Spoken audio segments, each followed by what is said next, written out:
E a Bíblia escreve que ele foi recebendo notícia após notícia ruim. A casa desabou e não sobreviveu nenhum dos seus 10 filhos. E é interessante, irmãos, que além de Jó ter sofrido danos em suas áreas emocional, uma área física, ele sofreu enfermidades, a ponto de que a palavra de Deus vai dizer que esse homem, pelas suas feridas, começava a se coçar. Esse homem estava ali nas cinzas, tanto que a sua esposa, a única pessoa, é tremendo, irmãos, a única pessoa que Deus permitiu estar ao lado daquele homem, ela foi usada para tentar desanimá-lo. Olha, você perdeu tudo, amaldiçoe esse Deus que morra. Nós vemos que aquele homem, com tamanha compaixão, aquele homem que sabia o Deus a qual servia, talvez pelas experiências passadas, talvez dos seus pais, ou até mesmo de homens da fé que ele conheceu, a Bíblia não relata, mas vê que aquele homem tinha uma confiança tão grande em Deus que ele fala: olha, mulher, da mesma forma que eu vim nu, se for necessário eu morrerei nu, eu não vou levar nada dessa vida. E irmãos, a dor de Jó, vamos dizer que é uma dor tão grande. É engraçado que muitos pedem a paciência de Jó, mas ninguém quer passar o que Jó passou, porque quando a gente pede certas coisas em orações, devemos ter noção, do que estamos pedindo. E Jó, por um momento de sofrimento, a Bíblia vai relatar que tinha os seus amigos próximos. E a palavra de Deus, em Jó 9, do 1 ao 4, nós vamos ver, irmãos, que Jó vai passando os dias, o seu sofrimento não passa, a sua dor, a sua angústia. Ele carregando aqui, ele começa a questionar dentro de si: por que Deus está permitindo tais coisas em minha vida? Será que Deus me odeia? Será que eu tenho cometido pecado contra a presença de Deus? Vamos ver que Jó declara no versículo 2 do capítulo 9: na verdade sei muito bem que tudo isso é verdade, contudo pode o mortal ser justo diante de Deus? Ainda que deseje questionar a Deus, não conseguiria reunir argumentos plausíveis, nenhuma vez em 1000 tentativas. Ora, Deus é verdadeiramente sábio de coração e poderoso em forças. Quem já debateu com ele e conseguiu ficar em paz? Olha para vocês verem o quanto o coração desse homem estava atribulado, a ponto dele imaginar: eu posso juntar 1000 argumentos, mas ainda eu não terei razão diante desse Deus. Algo ocorreu para que a mão de Deus pesasse sobre a minha casa. Vemos, irmãos, que durante o processo da luta, que a vida do cristão é feita de lutas, de sofrimento, de dor, não quer dizer que não tem momentos de alegria, momentos de bênção, que vamos estar alegres na presença do Senhor, vamos ser abençoados. Mas nós, na nossa humanidade, na nossa fraqueza, nos momentos de dor, ainda mais quando aquela dor pega lá no íntimo, pega, como o ditado diz, no seu calcanhar, aquele ponto mais fraco seu, a ponto de você começar a querer questionar: por que Deus? Para quê? Palavras que são jogadas ao vento são inúteis, pois o Senhor sabe o motivo e a necessidade e a circunstância de tais coisas ocorrer. E é interessante, irmãos, que Jó, ele começa a questionar, ele começa a ficar pensando: por que motivo eu estou nessa situação? E os seus amigos, por eles estarem próximos, eles não tinham como se expressar tamanha conforto daquele homem, porque não sabiam a dor que ele estava carregando. Vamos ver que no versículo 12 ainda, ele vai dizer: com um gesto ele apanha a presa que deseja. Quem pode impedi-lo?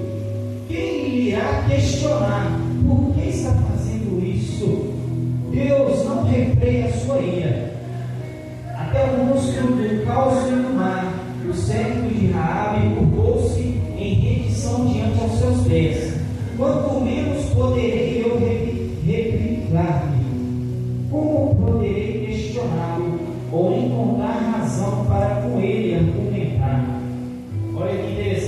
embora inocente, eu jamais teria o direito de contestá-lo, tendo que reconhecer quem sou e rogar misericórdia ao meu juiz. Olha, para vocês verem, a pouco questionem a certeza do seu coração. Mesmo ele acreditando, olha, eu sou inocente, pai, eu não fiz nada para tamanha luta, mas ele diz ainda, não tem como eu questionar. A única coisa que me resta é rogar misericórdia diante do juiz, tendo total certeza que ainda pode haver um livramento para aquele homem. E é interessante, irmãos, que Jó, neste momento de dor, ele está conversando, ele está se expressando, os seus amigos estão ouvindo. E é interessante que na hora da dor, nós vemos que quem é amigo e quem não é. E Zofar, o seu amigo mais próximo, no capítulo 11, ele começa a tentar, olha, por que você está falando tais coisas? Você é um homem sábio, ele fala coisas tolas.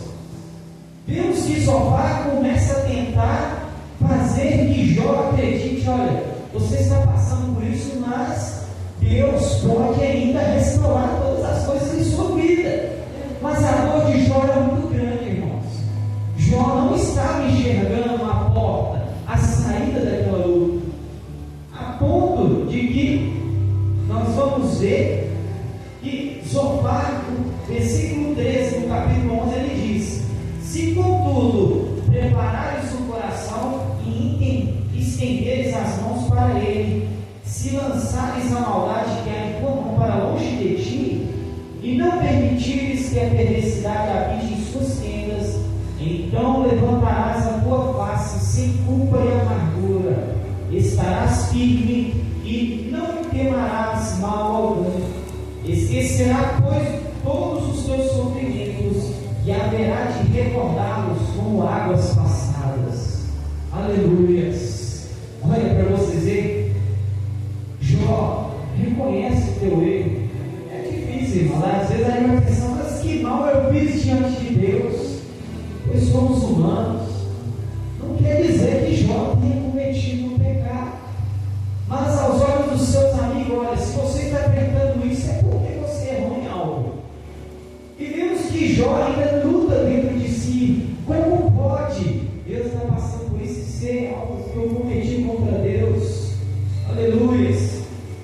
Então vamos ver aonde entra no capítulo principal de 12, a qual eu abordei, que Jó começa a comparar a vida do ser humano. É interessante, irmãos, que no capítulo 14, que Jó, ele começa a comparar a sua vida como uma flor. Aí, a minha vida não passa de uma flor que se abre vigorosamente e logo ela irá murchar, secar, e como uma sombra que se passa, ela não durará muito tempo.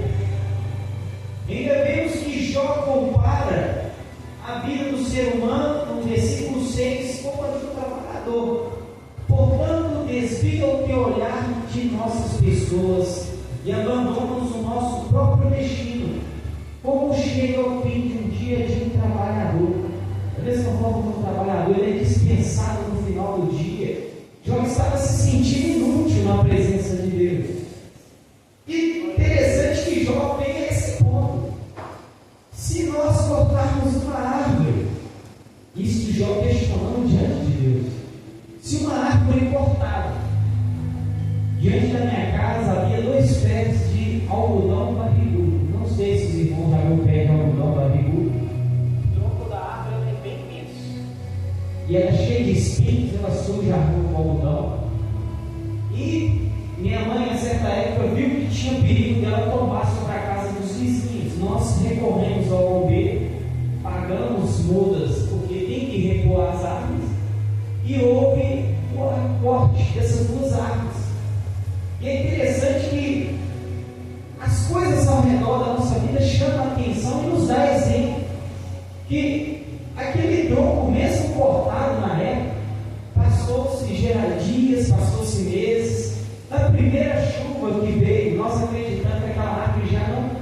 haveria mais de ninguém a vingar. Aquela árvore veio a brotar frutos, veio a brotar galhos, os brotinhos começam a surgir nas raízes. Então vemos o ponto que Jó vai dizer: olha, se para uma árvore tem esperança, ela pode estar morta para a sociedade. Muitos podem acreditar que não existe mais ali onde ela crescer, mas nas primeiras chuvas, as primeiras águas derramadas sobre as suas raízes, por elas estarem profundas e firmes, ela ainda há de reviver, gerar esperança, ela ainda há de gerar frutos. E ele questionou assim: para a árvore tem esperança, por que para mim não, Pai? É interessante que Deus vai trabalhando na vida de Jó através da sua dor, de tudo que ele havia passado, que Jó, vamos ver que Jó, no capítulo 42, Jó vai me dar a palavra do Senhor. Jó chega ao ponto de reconhecer que realmente ele precisava muito aprender com Deus, que ele conhecia Deus talvez através de experiências de pessoas próximas, através de testemunhos, mas agora vamos ver um Jó que tem os seus olhos abertos. Então Jó abre o seu coração diante de Deus e declara: eu sei que tudo podes realizar e tudo quando desejares, absolutamente nenhuma das tuas ideias e vontades serão frustradas. Tu questionas quem é este sem conhecimento, obscure o meu conselho. De fato, falei do que não entendia, abordei assuntos sobremodos complexos sem devida sabedoria.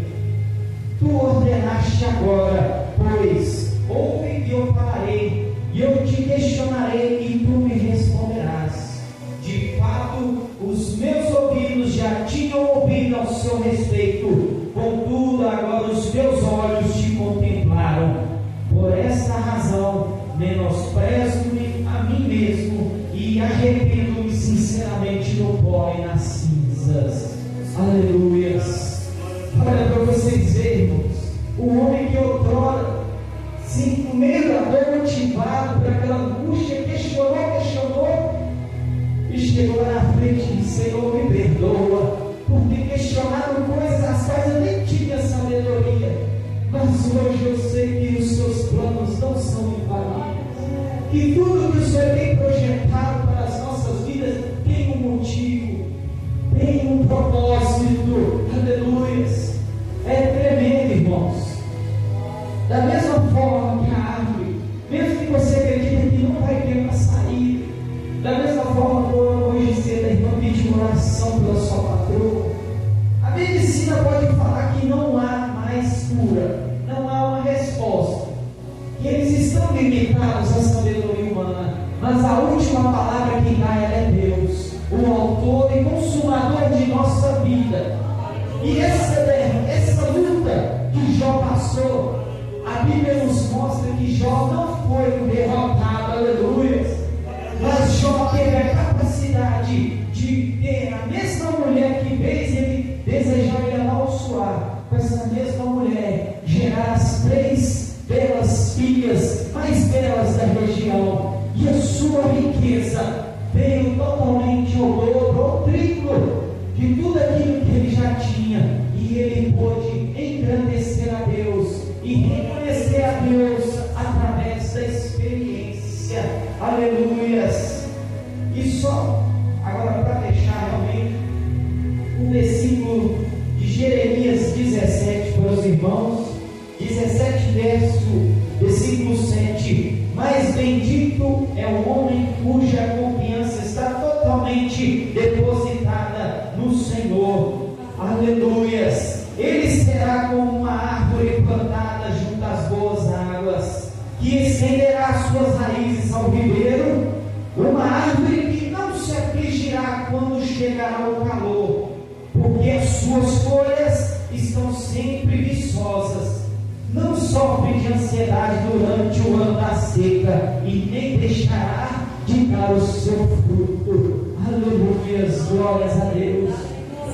Venhamos ter confiança nisso. Eu sei que é difícil, eu estou do outro lado, e os irmãos, cada um tem as suas dificuldades, mas este Deus de glória nos dá força, e este mesmo Deus ajudará a igreja até o final dos séculos, para a glória de Deus Pai. Aleluia. Glória a Deus.